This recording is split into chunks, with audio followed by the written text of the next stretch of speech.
Outa Bella, hommage à une grande dame de la musique africaine.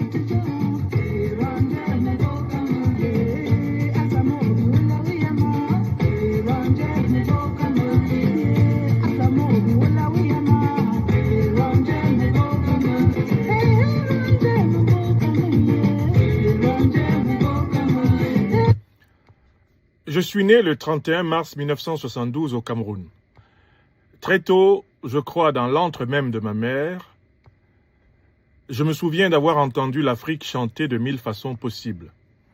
Ma mère, mon père, mes frères et sœurs, mes oncles et mes tantes, mes cousines et cousins, nos voisins, nos coreligionnaires, l'école et la radio d'État, à travers nos transistors anciens, chantaient en permanence quelque chose. J'ai grandi en chantant. J'en suis resté enchanté.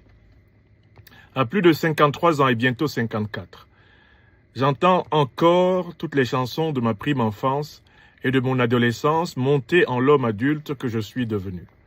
Cela arrive par temps de joie ou de tristesse, par temps ordinaires, même en rêve, sous la douche, pendant une marche, en entendant un bruit déclencheur ou à l'écoute des éléments naturels purs, qui me fascinent toujours. L'eau, la terre, le feu et l'air. Avec le recul de la connaissance des œuvres d'art, j'ai par ailleurs pris conscience de ce que je dois à l'ensemble des artistes populaires ou de renom, anonymes ou fameux, qui ont éveillé et entretenu ma sensibilité, qui m'ont appris à aimer la beauté de la vie malgré ses tragédies et sa tristesse quelquefois prégnante. C'est ainsi que je me sens redevable à toutes les générations chantantes de toutes les ethnies africaines du Cameroun, dont les airs nous bercent dès notre incarnation utérine.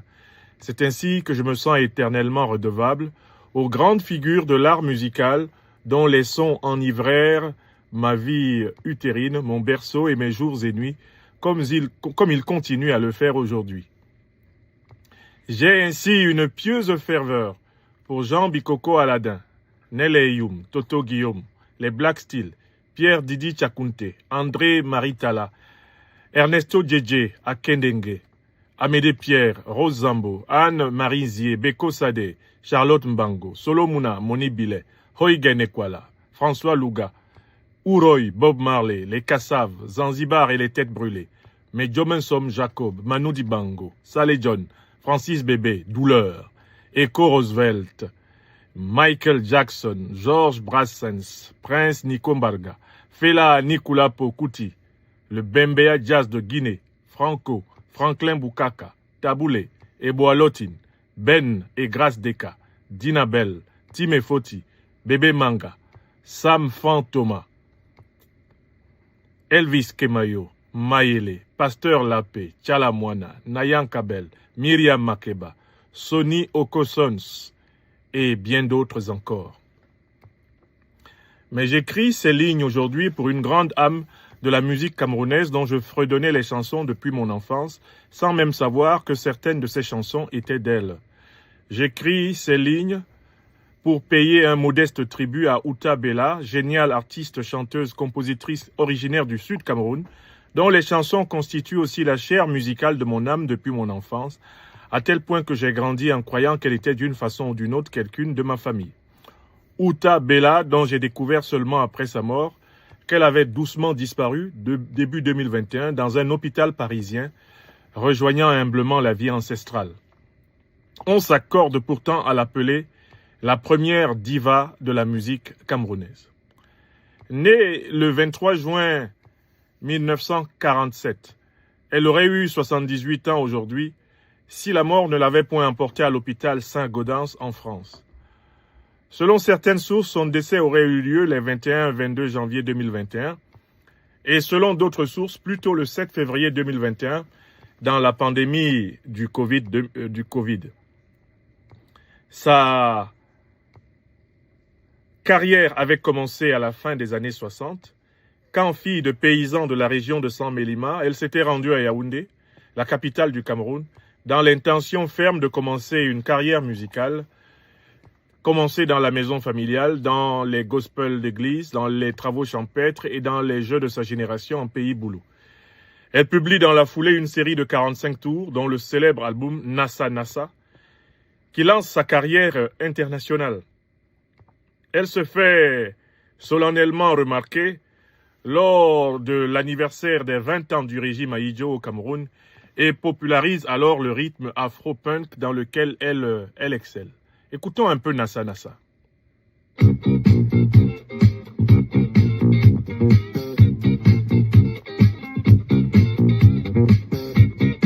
C'est assez proche du style de Manu Dibango, n'est-ce pas?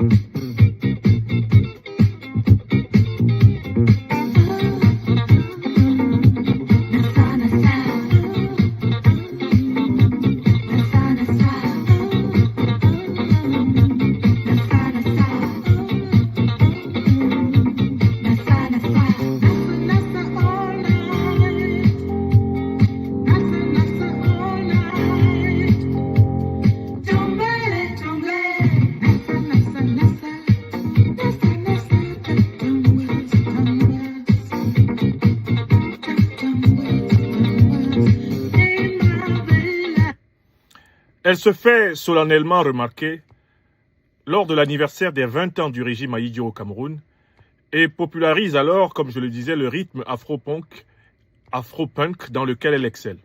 Elle brode également dans la siko, le bikutsi, le makossa, l'afro-pop, dans l'afro-soul, dans l'afro-reggae avec la même aisance. Écoutons un extrait de sa broderie à siko.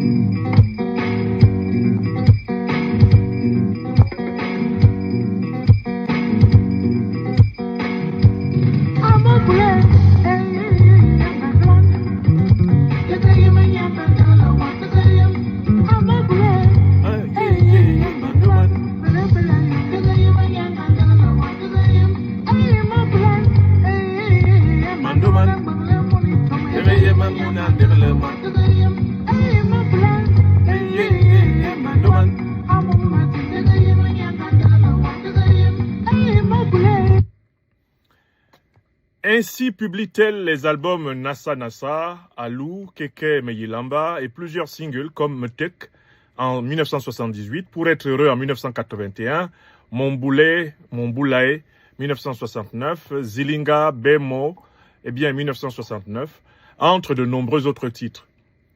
Elle s'installe très tôt en France, où lui naissent 2 enfants, pendant qu'elle continuera jusqu'au soir de sa vie à faire vivre la musique en elle et autour d'elle. Comme toujours, la production des sons qui plaisent à l'âme était son don et son dada. Quel bonheur de rencontrer des personnes douées et consacrées à leur véritable vocation. J'ai passé la nuit du 21 au 22 novembre 2025 à écouter en boucle les chansons de l'égérie camerounaise. Ce fut une nuit en partie blanche, mais une nuit de joie. Comme un voyage dans les étoiles, dans la forêt équatoriale, dans les arcanes de notre civilisation négro-africaine. J'ai compris pourquoi elle m'était devenue si naturelle que je la croyais éternelle. Cette femme avait fait de la musique comme la prolongation de son être. Outa Bella chante sans forcer, avec tendresse, amour et tact. Sa voix se glisse dans les tons sans accident, sans inflexion artificielle. C'est une chanteuse maternelle au sens sublime du terme, une mère d'infinie tendresse, à la fois mater dolorosa et mater sublima. Sa manière de chanter vous touche et vous soulève dans les hauteurs ou vous conduit dans les profondeurs, sans vous y forcer, comme par un envoûtement lucide. Dans toutes ces chansons, je perçois à la fois de la mélancolie et de la joie mêlée, de la tristesse et de la beauté enchevêtrée. Mais ce qui me marque le plus, c'est l'étonnante facilité avec laquelle Outa Bella musicalise les situations de la vie, comme si elle avait l'art de tordre le cou au malheur. Elle dont la vie ne fut pas sans souffrances et tragédies. Ce qui me marque le plus, c'est la constance du caractère créatif de cette femme, par-delà les hauts et les bas de sa vie. Cependant, lectrice ou lecteur, je ne saurais finir cet hommage posthume à Outa Bella, plus de 4 ans après sa mort, sans faire écho à son cri de détresse. Dans un documentaire réalisé par le journaliste Jean Mater-Ndendi de la radio-télévision camerounaise, Outa Bella regrettait de ne pouvoir rentrer vivre au Cameroun parce que les conditions pour le faire n'y étaient point réunies. Celle qui a porté haut dans le monde, pendant plusieurs décennies, le flambeau de l'art musical du pays du Mont Fako, n'avait pas les moyens de vivre chez nous au Cameroun. Elle n'y possédait pas une maison. Ce n'était pas faute d'en avoir signalé l'urgence et la nécessité aux maîtres du pays, qui n'hésitèrent pourtant jamais à tirer sur eux-mêmes la glorieuse couverture de sa célébrité méritée. Ingrate nation, ingrat gouvernement, héritier fidèle de la barbarie coloniale occidentale, le Cameroun contemporain a encore raté une occasion d'accomplir son plus noble devoir envers les génies que Dieu lui a confiés. C'est dans l'anonymat, loin de la reconnaissance de sa patrie amnésique, que la diva Outa Bella s'en est allée. Et la meilleure façon de lui rendre hommage sera de libérer notre pays de la bêtise, afin d'honorer monumentalement les filles et fils de valeur de ce pays. La musique est un aliment essentiel de l'âme humaine. Elle la reconnecte avec les sphères profondes de l'esprit qui lui accordent son souffle vital. Les artistes musiciens contribuent dès lors, quand ils pratiquent noblement leur art et quand nous savons en apprécier la densité belle, à renforcer notre espérance en la valeur même de la vie, comme expérience et contemplation de l'absolu. Outa Bella, par et dans sa musique, nous a donné des bouées de sauvetage vers l'amour pur qui ennoblit les âmes. En ce sens, nous prions ardemment le Maître de vie, à travers nos mânes ancestraux, pour que l'éternité vivante, angélique, sans réincarnation superflue, lui soit accordée. C'est ce fragile, mais nécessaire remerciement que cette tribune d'un mélomane ému de beauté et de reconnaissance voulait adresser à Outa Bella au sortir d'une nuit blanche musicale en Normandie. Ainsi soit-il. Et pour conclure, écoutons l'un de ces titres que j'aime beaucoup également. C'est bien sûr un titre qui s'intitule Metek. Metek dans la langue boulou. Dans la langue boulou renvoie à la poussière dont nous sommes faits. Cette chanson rappelle à chacun d'entre nous que poussière des poussières, nous ne sommes que poussière. Metek.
Nous ne sommes que poussière.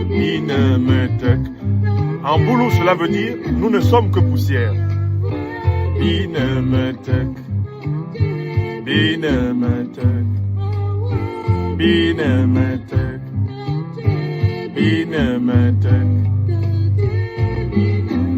Je n'ai aucun droit sur ces musiques et les propriétaires des droits d'auteur pourront partager les droits d'auteur de cette vidéo avec moi s'ils le veulent. Aucun problème. Je ne revendique aucun droit sur cette musique. Je veux simplement que les jeunes générations de Camerounaises et Camerounais, d'Africaines et Africains découvrent Outa Bella.